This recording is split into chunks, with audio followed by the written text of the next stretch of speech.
RTO कर रहे हैं, बल्कि मैं फील्ड से पोस्टिंग एनसीसी में इसीलिए लिया था कि मैं अपनी वाइफ का इलाज करा सकूं। नहीं, वो उन्होंने इलाज कराने के लिए लिया था, लेकिन वो तो अभी बातें आपके, उन्होंने वकील करना तो अपनी यूनिट से पूछें। नहीं, आप उनके कई सारे इंडस्ट्रियल केस थे, इंडस्ट्रियल वो नाले क्यूआर मीट नहीं करते हैं वो। नहीं, एक तो ये है कि भाई आप वहाँ किसी को फैमिली नहीं रखना देते पीस में, ये आपका आदेश है, ऊपर आर्मी हेडक्वार्टर नहीं, ऐसा कुछ नहीं। देखो आप, ये चीजें नहीं है, वो क्यूआर मीट ही नहीं करते हैं, एलिजिबल नहीं है। 6 महीने आपके वो पास मेरे पास पोस्टेड होने के लिए एलिजिबल नहीं है। फिर आए कैसे पोस्टिंग हवलदार वो? भेज दिया उनकी यूनिट में। नहीं, भेज दिया तो उसी टाइम हमने आरटीओ भी कर अपने देते देश में रख लिया। भाई, जब आपने रखी। कंपैशनेट। अभी जो ये आपने रिकॉर्डिंग सुनी, ये एक कर्नल साहब हैं जो अभी एक एनसीसी में कमांड कर रहे हैं। आगे मैं इनकी रिकॉर्डिंग सुनाता हूँ। इनका नाम गाम सारा इसमें है। उससे पहले मैं एक हवलदार की वाइफ की रिकॉर्डिंग आपको सुनाता हूँ, सुनो। हाँ सर, नमस्ते। नमस्ते जी। मैं सेना हवलदार की पत्नी बोल रही हूँ। हाँ जी, हाँ जी, हाँ जी, बताओ। सर, अपने कर्नल साहब से बात किए थे? हाँ हाँ, किया था मैंने कर्नल साहब से। और वो उसने क्या बोले सर? कर्नल साहब ये बोल रहा था कि भाई यहाँ मैंने पूछा कि भाई। अभी ये छोटी सी जो आपने रिकॉर्डिंग सुनी है, ये एक हवलदार की वाइफ है जो अपनी शिकायत मेरे तक भेज रही है। आगे मैं आपकी पूरी डिटेल बताता हूँ इनकी। और एक कर्नल साहब हैं जिन्होंने इनको, मतलब इनके हस्बैंड को परेशान किया है। उनसे लगभग मैंने 9 मिनट बात की है। 9 मिनट बातों में वो शक पका रहे हैं, जवाब नहीं दे पा रहे हैं, कुर्सी का मिसयूज कर रहे हैं। और ऐसे अधिकारियों के लिए ही मैंने ये चैनल खोला है। मैं चाहता हूँ वीडियो को पूरा देखें और ज़्यादा से ज़्यादा शेयर करें, अगर आपको इस तानाशाही को ख़त्म करना है तो। बाकी तो रविंद्र फौजी अकेला करता रहेगा। अगर आप लोग अगर लेटर से डर गए कि रविंद्र फौजी से न जुड़ो, इनकी धमकियों से जुड़ गए, तो ये जो क्रांति चढ़ रही है ना, ये नीचे वापस आ जाएगी। मैंने मेरी तरफ से एडी पंजे का जोर लगा रखा है। अब आपका काम है कि आप भी इसमें पूरी ताकत झोंके। मैं नहीं कहता कि आके मेरी तरह सामने से लड़ो, मैं नहीं कहता कि खुलकर बोलो, पानी में रह गए मगरमच्छ से बैर मत लो, लेकिन जितना हो सकता है किसी भी तरीके से इनको शेयर करके, जो भी हो सकता है सहयोग के तौर पे, इन चीज़ों को हाईलाइट करो और ज़्यादा से ज़्यादा इसको ऊपर पहुंचाओ। इससे पहले भी मेरे पास अभी कुछ दिन पहले एक और केस आया था। उसमें भी एक हवलदार जी को आरटीओ किया जा रहा था, लेकिन वो हवलदार जी ने आरटीओ होने के बाद मुझे बताया। उसके बाद में मैंने उनके कर्नल के और एसएम साहब के नंबर मांगे। एसएम साहब की 35 मिनट की रिकॉर्डिंग और कर्नल साहब की 15 मिनट की रिकॉर्डिंग मेरे पास रखी हुई है। लेकिन वो हवलदार जी ने बताया, जब वो वहाँ से आरटीओ कर दिए गए, 1 महीने की छुट्टी के बाद उनको अपनी यूनिट को बता दिया कि भाई मैं वापस आ रहा हूँ, वो अपनी यूनिट में जाने लगे, तब बताया कि सर अब बात करो। और मैंने कहा था, कुछ दिन पहले भी उन्होंने कॉल किया था, सर ऐसी मेरी कोई बात होने वाली है। तो मैंने कहा था मेरे को नंबर दे दो, लेकिन उन्होंने नंबर दिया था जब वो यूनिट में जा रहे उस दिन। और उस दिन मैंने उनकी रिकॉर्डिंग करके उनको अच्छे से मैंने समझाया था। और जब वो जा रहा था तो मैंने बोला था रुक जाओ, मैं बात करता हूँ। तो उस दिन मैंने दोबारा जब बात की तो उन्होंने बोला था कि ठीक है, उसको वापस भेज दो और हम इस बंदे को रख लेंगे। आप उनको कहो कि छुट्टी काट के वापस रिपोर्ट कर दे। तो मैंने हवलदार जी को, वो ट्रेन में बैठे थे, कम से कम रास्ते में काफ़ी कॉल किए, उठाया नहीं। फिर वो यूनिट में पहुंच गए, तब मेरे को कॉल उठाया। तो मैंने कहा था कि ऐसे ऐसे बोल रहे हैं, आप अभी भी चले जाओ वापस। लेकिन वो बोले कि नहीं सर, मैंने तो पहले ही यूनिट को इन्फॉर्म कर दिया था, अब मैं ऐसे नहीं जा सकता। अब उनको बोलो मेरे सीओ को कॉल करें। बोला इतना मैं नहीं बोलूँगा, उन्होंने जो बोला मैंने आपको बोल दिया। फिर हालांकि उन्होंने बोला था कि सर उसकी रिकॉर्डिंग वगैरह आप वायरल करो, लेकिन मेरी अगले से बात हुई, अगर वो हमारी बात पर सहमत हो जाता है तो उसकी रिकॉर्डिंग हम नहीं डालते। ऐसे बहुत से केस हैं जिनमें हमारे पास बहुत से अधिकारियों के नंबर हैं। बात अगर सहमति पर हो जाती है और फिर रिकॉर्डिंग डालूं, तो अब तक पता नहीं मैं कितना बड़ा फेमस हो जाता। तो मुझे फेमस होने का शौक नहीं है, या कि दिखाने का शौक नहीं है कि भाई रविंद्र फौजी के नाम से वो काम कर रहा है। नहीं, वो काम कर रहा है, आप ये 6 लाख लोग जुड़े हुए हैं इसकी ताकत से। और वो काम कर रहे हैं कि उनको पता है कि जो मैं कर रहा हूँ वो गलत हो गया। अगर एक आर्मी अफसर सही काम कर रहा है तो मेरी हिम्मत नहीं कि मैं उसको बोल दूँ। मैं कोई ना तो बड़ा टाटा बिरला हूँ, ना देश का प्रधानमंत्री हूँ। मैं एक आम फौज से रिटायर्ड हुआ एक सैनिक हूँ, वो भी जवान हूँ। लेकिन जब अगला गलत होता है और उसको पता है कि भाई इसके पीछे जो पावर है, आप लोग जो जुड़े हुए हो, और वह बात जब पब्लिक के बीच में जाती है तो कितना भी बड़ा ताना सा आदमी, उसकी कुर्सी हिल जाती है और उसको लगता है कि हाँ मैं गलत हूँ। और कई बार गलती से गलती भी हो जाती है, गलती दोनों तरफ से भी होती है। हालांकि फिर हम उसको अगर कंप्रोमाइज करा देते हैं और वो चीज़ें सहमति से बन जाती हैं तो उनकी रिकॉर्डिंग में नहीं डालता। बहुत से लोग मेरे को बोलते हैं कि सर आप नाम नहीं बताते, पहले चीज़ में यूनिट का नाम नहीं बताते। तो हम इसी वजह से नहीं बताते कि कई बार बिना नाम रिकॉर्डिंग अगले के पास हम व्हाट्सअप कर देते हैं, या जो बोलते हैं ना जिसको खुजली होती है उसकी उंगली अपने आप चली जाती है। आर्मी हेडक्वार्टर में हम पूरा डिटेल भी दे देते हैं कि ये वहाँ की चीज़ है। उसके बाद में इंडिविजुअल को भी इन्फॉर्म करते हैं, सबसे पहले इंडिविजुअल को कि भाई ये आपकी चीज़ है, आप मान जाओ। नहीं मानते हो तो फिर आर्मी हेडक्वार्टर, उसके सीनियर अफसर को, सबको कहने के बाद मैं ये पब्लिक प्लेटफॉर्म यूज करता हूँ। ये ना सोच लेना कि भाई रविंद्र फौजी डायरेक्ट ही वैसी चीज़ें डाल देता है। मैं इसमें कोई फेमस होने और पैसे कमाने के लिए नहीं बैठा।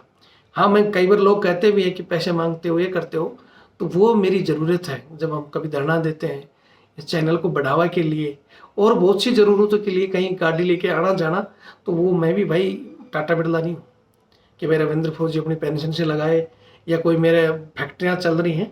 आपके सहयोग से ही यहाँ तक पहुँचा हूँ।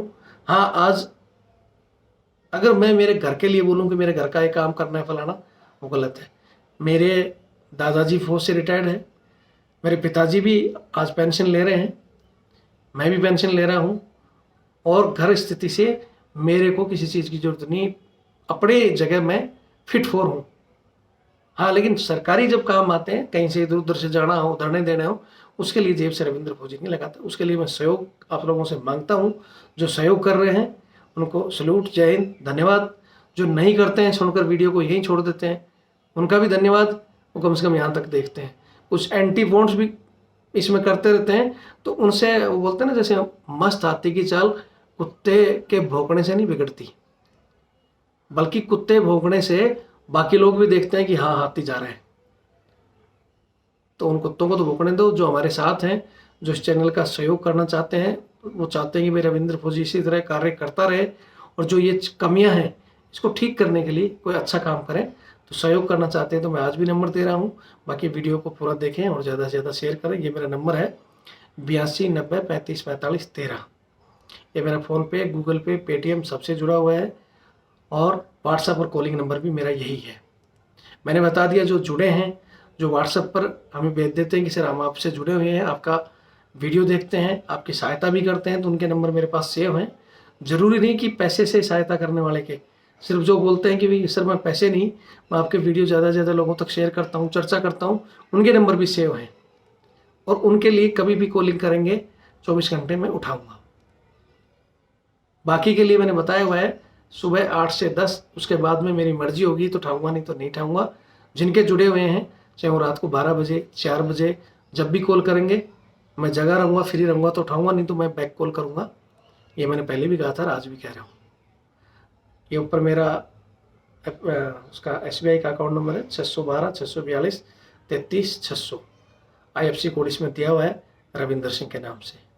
भाई जिनको लगता है सहायता करो, नहीं कर सकते तो कम से कम वीडियो को आगे देखकर वीडियो को शेयर कर दो और कह दो कि हाँ सर मैं राजस्थान से हूँ, मैं यूपी से हूँ, मेरा गांव ये है, मैं आपसे जुड़ा हूँ, दिल से जुड़ा हूँ। जरूरत नहीं कि आप पैसे से जुड़ो, पैसे से भी जुड़ना है। अगर आप 1 रुपया भी दोगे तो वो हम इसलिए लेते हैं कि अगर कोई 1 रुपया या 100 रुपया दे रहा है महीने के लिए, तो उसकी भी दिल इच्छा हो रही है, वो पूछे हमें बार बार कि सर क्या हो रहा है, सर क्या कर रहे हैं, वो हमारे चैनल को भी देखता रहे।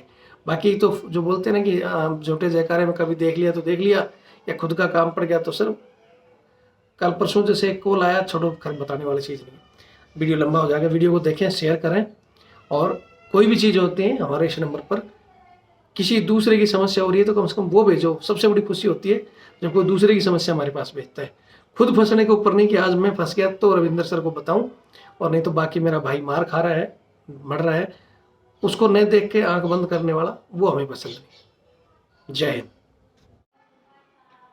जय हिंद, जय भारत, वंदे मातरम। मैं रविंद्र फौजी। आज एक हवलदार जी की वाइफ का कॉल मेरे पास आया और उन्होंने बताया कि सर मेरे हस्बैंड जो कि 8 साल लगभग फील्ड में सर्विस करते रहे, जम्मू कश्मीर, उसके बाद में आरआर में, इधर आसाम साइड में। 8 साल के बाद अभी जब वो आपकी यूनिट में आए तो उनकी यूनिट फिर फील्ड में है। और इस दौरान मेरा कोई समस्या है, उसके लिए उन्होंने लेटर लिखा था कि भाई मेरी 7-8 साल मेरे को फील्ड में ही घूमते हुए हो गए तो मुझे पीस में पोस्टिंग दी जाए। उस लेटर के बाद में रिकॉर्ड ने उनको एक एनसीसी में पोस्टिंग दे दी। एनसीसी में पोस्टिंग आए उनको 6 महीने हो गए। तो वो फैमिली प्रॉब्लम को लेकर आए थे। तो वहाँ एक कर्नल साहब है, वो कर्नल साहब खुद भी फैमिली नहीं रखता है और वहाँ एक आदेश पारित कर रखा है कि भाई यहाँ कोई भी फैमिली नहीं लेकर आएगा। उसके बाद में जब वो बंदा आया तो उसने बताया ऐसे ऐसे समस्या है। बोले भाई यहाँ समस्या के लिए नहीं, यहाँ तो फौज की ड्यूटी करनी पड़ेगी, कोई फैमिली नहीं लाओगे। तो वो बंदा वहाँ ठीक है अपनी ड्यूटी करता रहा। एक दिन विजिट हुआ डिप्टी कमांडर साहब का, और डिप्टी कमांडर साहब आए तो उन्होंने बातों बातों में पूछा भाई किसी को कोई समस्या है। तो उस बंदे ने बता दिया कि सर मेरी एक समस्या है कि मैं 8 महीने से मतलब 8 साल से फील्ड में घूम रहा था और फैमिली की एक मेरी ये समस्या चल रही है और उस समस्या के लिए मैं पोस्टिंग आया हूँ, लेकिन यहाँ साहब ने बोला कि यहाँ फैमिली किसी को अलाउड नहीं है। तो साहब ने बोला यार ये तो पीस स्टेशन है, यहाँ तो बच्चे रख सकते हो, मैं साहब से बात करूँगा। इतना बोल के उन्होंने साहब को जो वहाँ थे उनको कह दिया कि भाई बच्चे रखने दो इनको। तो वो साहब उस समय तो बोल दिया उन्होंने ठीक है। उसके बाद डिप्टी कमांडर साहब चले गए। उस बंदे को बोला कि ठीक है मैं बताऊंगा तुम्हें फैमिली लेके आने के लिए। बोला ठीक है। उसके बाद 1 महीना उसने करता रहा कि ठीक है जाना, छुट्टी अभी जाना, अभी करना, ऐसे करके। और उस 1 महीने के दौरान चुपचाप उसकी यूनिट में सीओ को फ़ोन करता है कि भाई आपके बंदे को इसको वापस बुलाओ, यहाँ इसका काम नहीं है। उसके बाद में एक चिट्ठी बना देता है रिकॉर्ड को और उनको, और सीओ को कह के बोलता है कि भाई इसका रिलीवर भेज दो, मैं इसको यहाँ से आरटीओ कर दूँगा। बंदे को पता भी नहीं चला। उधर से जब रिलीवर चलने वाला होता है तो वहाँ से एसएम साहब ने किसी ने फ़ोन किया कि भाई तू वहाँ नहीं रहना चाहता, तेरा एक बंदा आ रहा है तो तू अपने यहाँ आ जा। बोले सर मेरा तो ऐसे यहाँ तो ना तो कोई समस्या हुई ना मेरी कोई गलती हुई, तो मेरे को बुला क्यों रहे हो। अभी उसने बोला कि भाई पता नहीं, अपने सीओ साहब के पास तेरे सीओ साहब ने कॉल किया है। तो उसने अपने सीओ को भी फ़ोन किया। बोला उन्होंने बताया है भाई मेरे को पता नहीं, आप उन्हीं से बात करो। इनके यूनिट के सीओ ये बोलते हैं, एसएम साहब ये बोलते हैं, ये जहाँ पोस्टेड है उससे पूछा तो बोलते हैं कि नहीं वो यहाँ आपकी ऑथराइजेशन नहीं है, इसलिए मैं आपको भेज रहा हूँ। बंदे ने अपनी फैमिली को बताया, उनकी फैमिली मेरे चैनल से जुड़ी हुई है। उन्होंने मुझे बताया कि सर ऐसा ऐसा केस हुआ है। तो मैंने उन महाशय का नंबर मांगा। वो महाशय की लगभग 9 मिनट की रिकॉर्डिंग है, मैंने उनसे बात की है, मैं आपको रिकॉर्डिंग भी सुनाऊंगा। तो मैंने उनसे पूछा कि हाँ भाई, सबसे पहले उनका कि भाई आप यहाँ कमांडिंग ऑफिसर हो। बोले हाँ। तो मैंने कहा कि ये आर्मी हेडक्वार्टर का आदेश है कि यहाँ फैमिली नहीं रख सकते।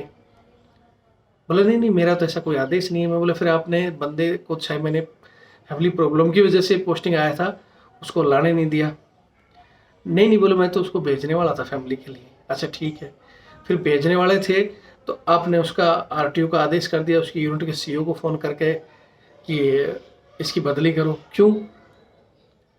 बोले नहीं वो तो यहाँ ऑथराइज ही नहीं है, इसलिए मैंने लेटर लिखा था और वहाँ गया। मैं लेटर लिखा नहीं, आपने जो कानून कुर्सी का दुरुपयोग करके आपने वहाँ के सीओ को कॉल किया। बोले नहीं मैंने कॉल नहीं किया। मैं बोला वो तो वहाँ के सीओ साहब भी बोल रहे हैं कि आपने कॉल किया है। नहीं वो तो मैंने ऐसे ही कर दिया था। 9 मिनट की रिकॉर्डिंग में वो मतलब अच्छे से संतुष्ट जवाब नहीं दे पाए। फिर जो उन्होंने घुमा फिरा के जवाब दिया कि भाई यहाँ हौलदार ऑथराइज नहीं है, कोई दूसरा बंदे की वैकेंसी है, इसलिए मैंने इसको आरटीओ कर रहा हूँ। मैं तो पहले ही भेजने वाला था इसको, लेकिन मैंने रख लिया, 6 महीने के बाद भेज रहा हूँ। किस लिए कि इसने डिप्टी को पॉइंट दे दिया। वो इस चीज़ को नहीं बोलना चाहता कि भाई मेरे वर्क खिलाफ बंदा बोल दिया। फिर मैंने काफ़ी देर उनसे बात की, उनकी रिकॉर्डिंग रखी हुई है। उसके बाद फिर मैंने उनकी फैमिली को दोबारा कॉल किया, तो उनकी फैमिली को बताया कि भाई घुमा फिरा के वो कह रहा है कि वैकेंसी नहीं है। फिर उनकी फैमिली ने अपने हस्बैंड को बताया, तो बोला कि नहीं, मेरे पहले से भी वहाँ हवलदारी था, मैं भी जीडी का हवलदार हूँ, और मेरे से पहले जो रह के गया है वो भी हवलदारी था, और अब मेरी यूनिट से जो आ रहा है वो भी हवलदारी है। ये बात मेरे को उनकी फैमिली ने फिर बताई। हालांकि उस दिन उसकी 9 मिनट रिकॉर्डिंग के बाद मैंने बता दिया था कि मेरा जो तरीका है, मैं डायरेक्ट मीडिया के माध्यम से भी और आर्मी हेडक्वार्टर में लिखित में भी देता हूं कि ये कुर्सी का दुरुपयोग हो रहा है। तो उस समय वो बैंक में बैठे थे, सकपका गए कि नहीं अभी आप मत करना, मेरे को 5 बजे तक कॉल करना, ये है वो है दोबारा। लेकिन दोबारा अभी श्रीमान जी ने फ़ोन उठाया नहीं। लेकिन क्या फ़ोन उठाने से समस्या ख़त्म हो जाएगी? फिर मैंने उस बंदे की यूनिट के सीईओ को भी कॉल करने की कोशिश की, लगभग 4 या 5 कॉल की। तो उसने पहले जो मेरा नंबर था, क्योंकि ट्रू कॉलर पर पता चल जाता है रविंद्र फौजी, बहुत सी नोटों में लेटर भी जा रखे हैं रविंद्र फौजी के नाम से, तो उसने मेरा वो नंबर ब्लॉक कर दिया। फिर मैंने दूसरे नंबर से किया, 4-5 घंटे की, उसको भी उसने नहीं उठाया। ये स्थिति यहाँ की है। मैं इस वीडियो के माध्यम से उन अधिकारियों से पूछना चाहता हूँ कि ऐसा ठीक है, बोलते हैं ना एक आदमी की मानसिकता खराब हो सकती है। उसके बाद में मैंने उस बंदे द्वारा ही बताया कि भाई आप पहले प्रॉपर चैनल अपने कमांडर साहब को दोबारा कॉल करो, उसके बाद में अपने रिकॉर्ड ऑफिस को बताओ, अपने यूनिट के सीईओ को। अब यूनिट ऐसी जगह बैठी है जहाँ बार बार टेलीफोन लगता नहीं है, और लगता भी है तो सीईओ साहब उठाते नहीं है। बोलते भाई मेरे को तो मतलब जो बंदा इनके साथ मतलब लगभग पिछले कई सालों से 10-12 सालों से 15 सालों से सर्विस कर रहा है, उसकी नहीं सुन रहे। उसका खुद का हवलदार है, उसकी नहीं सुन रहे। सामने जो बंदा बैठा है, जो सिर्फ स्टार से स्टार कनेक्शन मिल गया, मतलब अफसर टू अफसर, उसकी मान रहा है वो। ये है फौज का सिस्टम। इस सिस्टम के खिलाफ हूँ मैं। हालांकि बाद में बंदे ने डिप्टी साहब से भी बात की है। डिप्टी साहब ने जो बात की है, जो बताया कि बढ़िया तरीके से की है, लेकिन उन्होंने सिर्फ एक रास्ता बता रहे, आप उस बंदे को रुकवाओ, मैं भी बात करूंगा, आप हमें लेटर दो, अगर वो बंदा आ गया तो फिर हम नहीं रोक पाएंगे, मैं कोशिश करूंगा। लेकिन वो चाहे ना अपनी जो अगर सही ड्यूटी करें तो तुरंत वो अभी छुट्टी पर है, वो छुट्टी पर से जब वो बंदे को आरटीयू कर सकता है, तो क्या ये कमांडर साहब उसको छुट्टी पर कॉल नहीं कर सकते? लेकिन वेलफेयर की बात आती है तो सब सलाह तो देते हैं। मैं फिर कह रहा हूँ कि कमांडर साहब ने अच्छी उनको सलाह दी है कि भाई आप हमें भी एक लेटर दो, अपने रिकॉर्ड में भी दो, और अपने सीईओ को भी अवगत कराओ। और उन्होंने जो बातें की है बहुत बढ़िया तरीके से, जहाँ तक अच्छे लेवल से की है, और अच्छे लेवल का मकसद भी यही है कि वो एक कोर के अफसर हैं, आपको ये भी बता देता हूँ।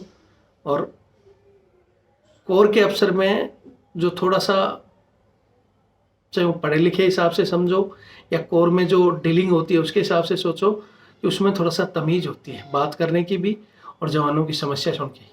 लेकिन बंदा इन्फेंट्री का है, और वहाँ इन्फेंट्री के अफसर की अकड़ सिर्फ फील्ड में जाकर ढीली होती है। वहाँ तो जब वो बंदे के साथ रहते हैं तब तक के लिए, और जब पीस में आ जाते हैं तो फिर ये बंदों के बाप बनने की कोशिश करते हैं। अपने से बड़े उम्र के लोगों के भी पैर की जूती समझते हैं। और उन्हीं लोगों को समझाने के लिए मैं ये वीडियो और ये चाहे ट्विटर के माध्यम से या चिट्ठियों के माध्यम से सरकार की, अधिकारियों की, ये चीज़ें पब्लिक के सामने रख रहा हूँ, कि ये लोग ये ना समझें कि फौज इनके बाप के जागीर है। सेना में सबसे अहम रोल जवानों का है, और 75% जवान है। दिन रात जो बाहर ड्यूटियाँ कर रहे हैं, जो भी काम कर रहे हैं, जवान कर रहे हैं। उसके बाद जेसीओ, उसके बाद अफसर, तीनों को मिलकर सेना बनती है। लेकिन अहम रीढ़ की हड्डी को दबाया जा रहा है इन लोगों के द्वारा, और ये सोचते हैं हम ही जवानों को पेमेंट देते हैं, हम ही सब कुछ देते हैं। आज इस वीडियो में मैं उस कर्नल साहब की रिकॉर्डिंग नहीं डाल रहा हूँ, उनकी वाइफ की रिकॉर्डिंग आपको मैंने थोड़ी सी सुना दी है। अगर इसके बाद में भी वो बंदा उसको आरटीयू करता है तो उसकी 9 मिनट की रिकॉर्डिंग आपको सुनाऊंगा। आप खुद तय करना कि वो संतुष्ट जवाब दे रहा है या नहीं दे रहा, पावर का मिसयूज किया है या नहीं किया उसने। या तो खुद इस वीडियो के बाद समझ जाएं कि हाँ, आप जो कर रहे हैं वो गलत है। अपनी पावर का मिसयूज नहीं करें। मैं तो उस आदमी को मानता हूँ जो अपनी पावर अपने से ऊपर को दिखाए। अपने से नीचे बोलते हैं ना, गधे का कान तो कुम्हार बैठता है। हिम्मत है तो बराबर वाले से या अपने से ऊपर वाले से लड़कर दिखाओ, वो होती है पावर। बाकी अपने से नीचे जो पावर का इस्तेमाल करते हैं दबाने के लिए, चाहे वो इनके घरेलू कामों में झाड़ू पोछा कुत्ता घुमाना ऐसी चीज़ों में जो करते हैं ना, वो घटिया किस्म के अफसर हैं।